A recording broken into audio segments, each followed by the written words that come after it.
My name is Samantha Landau, and welcome to the Emily Dickinson International Society's YouTube series.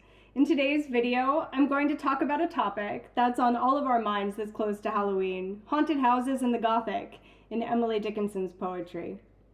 I'm a project associate professor at the University of Tokyo in Tokyo, Japan, and I research Gothic literature, especially how the Gothic relates to social issues. I'm also a classically trained singer with an interest in music and culture, especially music's relationship with poetry. If I have to pick a favorite month of the year, October is definitely it. I like the gray skies and the frosty mornings, the colorful leaves and the seasonal food. I'm all about pumpkin spice and apple pie. In that sense, I guess I'm Emily Dickinson's opposite in some really important ways. We know that she felt autumn was a time of dying things. From poems like "The frost of death was on the pane," we also know she felt the dying of plants was a dramatic time, full of woe. She despaired at not being able to protect her flowers. So why think about the Gothic in Emily Dickinson's poems at all, you might ask? What might have interested her about the Gothic genre? On the other hand, I've recently heard Emily Dickinson called a punk and a goth. I've seen some really fun swag, like lapel pins with a sensationalized image of her white dress with a mohawk and dark eye makeup. She kind of looked like a 19th century Wednesday Addams. And then there are the popularized images we have of her, morose and overly concerned with death, dressed all in white and shut up in her bedroom.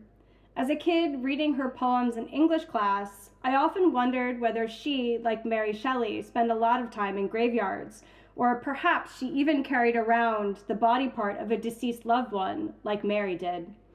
I didn't find out until writing my doctoral dissertation on the Gothic house that the real Emily Dickinson was not at all ghostly or morose.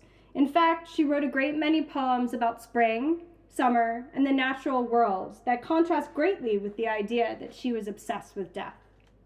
But from my research, I know it's also true that gloomy and spooky subjects did concern her. Why? Mainly, scholars think there are several reasons. The first is the proximity of death in 19th century society.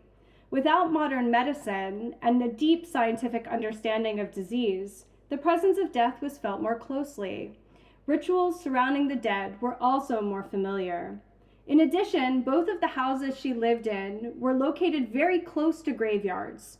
The house that she lived in on Pleasant Street actually bordered up against a graveyard, so that she often saw funeral processions going by her bedroom window. Moreover, Christian beliefs in New England at the time emphasized the eternal and the afterlife in an aspirational sense.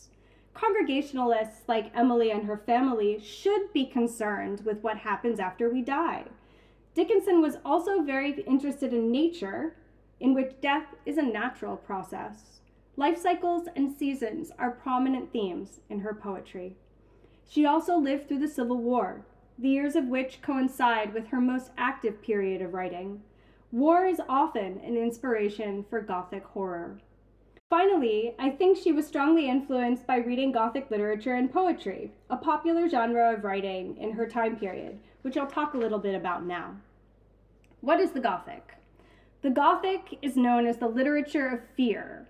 It's a term that describes fiction and poetry that addresses perceived threats, not necessarily real threats, but imaginary threats, to the values of logic, enlightenment, and humanism that were prominent in 18th century society.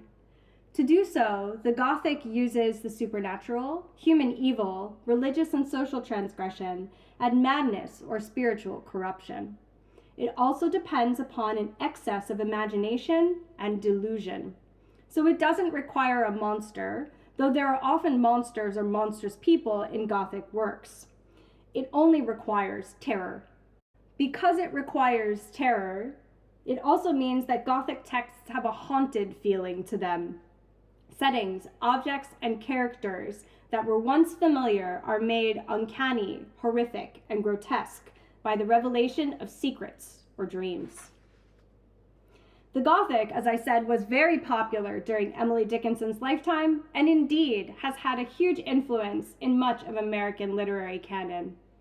As we know from direct and indirect references in Dickinson's poems and letters, Dickinson read works by famous Gothic authors from both sides of the pond, such as Anne Radcliffe, the Bronte sisters, Christina Rossetti, Edgar Allan Poe, and Nathaniel Hawthorne. The Brontes and Christina Rossetti were favorites. Richard Sewall, in his biography of Dickinson, notes that characters, titles, and authors often appear in her letters and poems, and these include characters from Gothic novels such as Cathy and Heathcliff from Wuthering Heights, and Jane and Rochester from Jane Eyre. We know that she was very fond of Jane Eyre, as much as she was interested in the lives of the Brontes. It's even been speculated that the mysterious series of letters she wrote, called the Master Letters, are actually Dickinson writing from the perspective of Jane to Rochester. She even understood the duality of the emotions the Gothic elicits. As she said of Hawthorne, he both appalls and entices. Of Poe, Dickinson claimed in a letter not to know much, but we know that she may have received a book of Poe's poetry as a gift. We might find echoes of Poe in poems like "'Twas like a maelstrom with a notch." That puts us in mind of his descent into the maelstrom, or his pit and the pendulum. We're reminded of Poe's poem Annabel Lee when we read Dickinson's poem, "If I May Have It When It's Dead," as the speaker excitedly describes locking themselves in a tomb with a deceased loved one for all eternity. Because the Gothic is such a multifaceted topic, I'll leave the witches, monsters, and ghosts for another day, and we'll focus here on how to read the theme of the haunted house in two of Dickinson's poems. And just a hint, it's not what you would expect. Traditionally, the house in Gothic fiction is haunted by ghosts and memories. While some of Dickinson's poems feature these conventional kinds of haunted houses, she explores the Gothic house as a haunted interior, the subconscious mind, and as a physical structure with exterior threats, such as death personified. Let's take a look first at an example of a haunted interior in the poem "One Need Not Be a Chamber to Be Haunted," listed by the Franklin number 407. Dickinson describes how the narrator's mind has different chambers or rooms in the conscious and subconscious. There are two levels to the Gothic in the poem, the exterior and the interior, and both are frightening.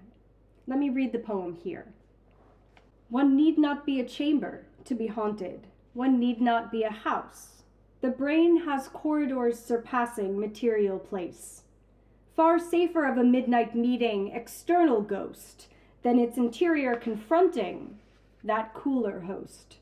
Far safer through an abbey gallop, the stones a chase, than unarmed one's a self encounter in lonesome place.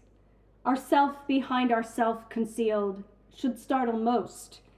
Assassin hidden our apartment be horror's least. The body borrows a revolver, he bolts the door, or looking a superior spectre, or more. This poem uses a narrative voice and an accent that seems to recall the north of England, or perhaps Ireland. The outer world is represented by the setting of the dark, lonesome abbey at midnight and the imagined threats one might encounter there, evocative of scenes Dickinson might have read in Gothic novels like Anne Radcliffe's Mystery of Udolpho, or even Washington Irving's folktales like The Legend of Sleepy Hollow, in which Ichabod is chased by the Headless Horseman.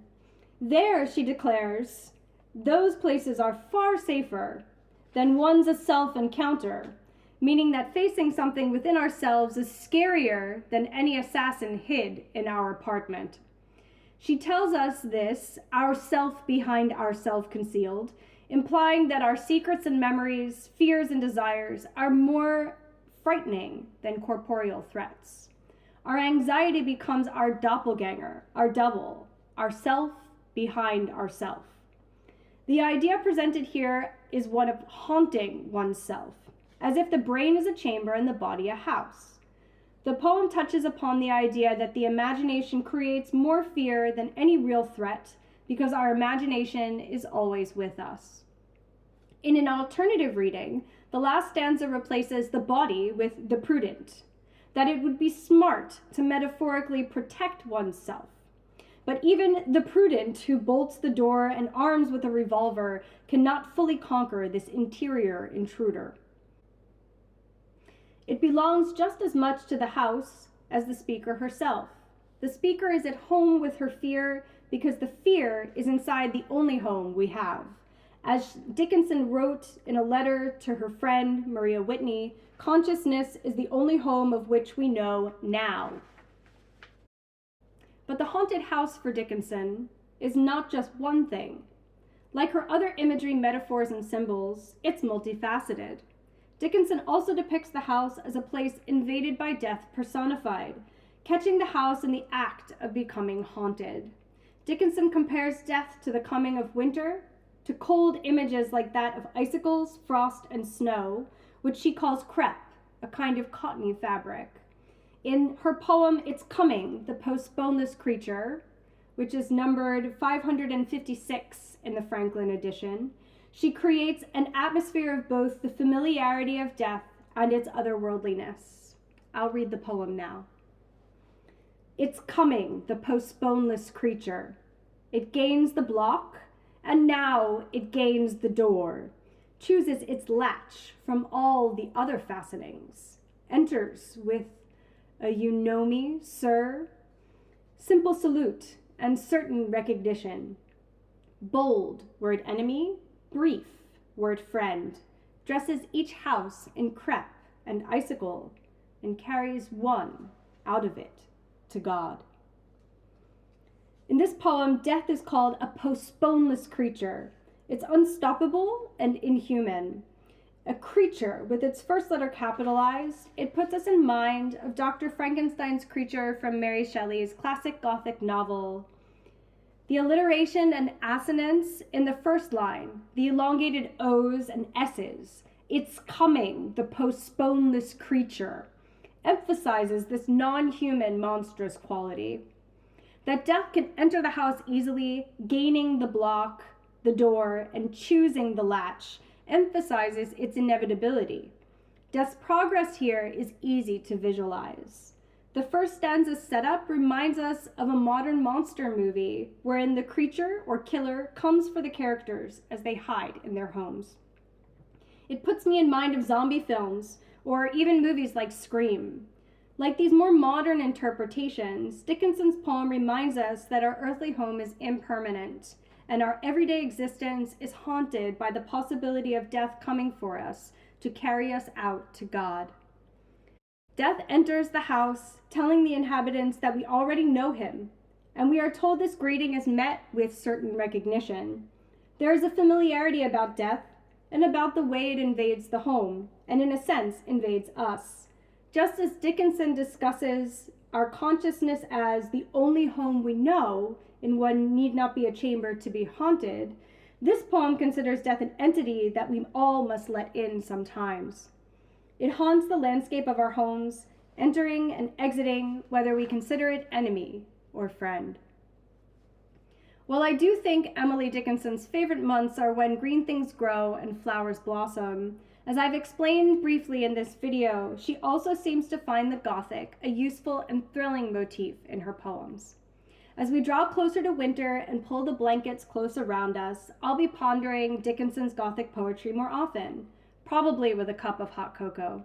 I've included some of my favorite Gothic poems by Emily Dickinson in the description below for you, so if you read any of them, please leave your thoughts in the comments.